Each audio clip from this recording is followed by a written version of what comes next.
আজকের ব্লগের ভয়েস ওভারটা ছাত্রীদের মতো দিলে কেমন হবে গাইস? অনেক তো হয়েছে স্মার্টলি শুদ্ধ ভাষায় কথা বলা, তাহলে চলেন গাইস রেসিপিটা আজকে আমি আপনাদের ছাত্রীদের মতো করে বলি। Hey guys, welcome to my daily blog. কেমন আছেন সবাই? আশা করি ভালো আছেন।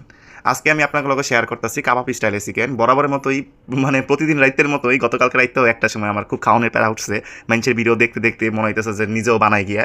তো ফ্রিজগুলো দিয়ে ফ্রিজের মধ্যে 3 টুকরা মুরগির মাংস পড়ে রয়েছে। তো চিন্তা করলাম 3 টুকরা মুরগির মাংস দিয়ে আমি তৈরি করি কাবাব স্টাইলে চিকেন। তো গাইস, অনেক অনেক মানুষই আছে এমন করে ভিডিওতে সাপ্লিকো মতন ভয়েস দিয়ে অনেক অনেক ভিউজ অর্জন করে। তাই আজকে আমিও চিন্তা করলাম একটু এমন করে কথা কই, এমন করে কথা কইলে যদি একটু ভিউজ পাওয়া যায় আর আপনারা একটু মজা করে ভিডিওটা দেখবেন। লনহনে রেসিপিটা কই গাইস। প্রথমে আমি মশলাটা বানাই নিছি। মশলার মধ্যে দিছি আমি মরিচের গুঁড়া, ধনিয়ার গুঁড়া, গরম মশলার গুঁড়া, সাদা গোলমরিচের গুঁড়া, আদা রসুনের ফাহি, লগে দিছি স্বাদ মতো লবণ, আর তার লগে দিছি একদম খাঁটি সরিষার তেল। সবকিছু দেওয়ানোর পর বালা কইরা গুড়াইয়া গাড়াইয়া মিলাইয়া নিছি মশলা। এমনের এই কাঁচা মশলাটা নি গাইস এত সুন্দর গন্ধ এবার লাগছিল, উফ কি যে অসাধারণ লাগতাছিল। তারপর এই 3 টুকরা মুরগির মাংসের লগে এই মশলাটা খুব সুন্দর করে চাটকায় চাটকায় মাহাইয়া নিছি।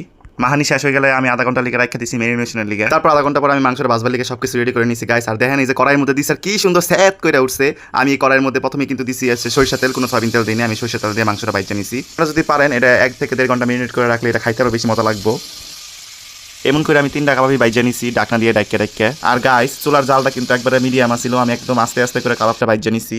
এরপরে যে মশলাটা বাড়িতে পড়ে রয়েছিল ওই মশলাটা দিয়ে ওই যে মাংসটা উল্টাইছি। উল্টানোর পরে মাংসের উপরে আমি ব্রাশ দিয়ে ব্রাশ করে দিছি 3টা মাংসের উপর দিয়েই। কিন্তু দুঃখের বিষয় এটা ভিডিও করবার লিগে ভুলে গেছিলাম গা। এই যে দেখেন গাইস আমি মাংসটা কত সুন্দর করে বাইজা রাইছি একদম উল্টাইয়া পাল্টাইয়া। যদিও গাইস এটা কাবাব না, আমি কাবাবের মতন করে বানানোর চেষ্টা করছি।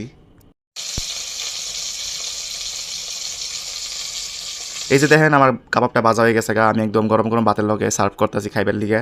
আর গাইস বিশ্বাস করেন এটা খাইতে যেই মজা হয়েছিল মানে মাথায় নষ্ট।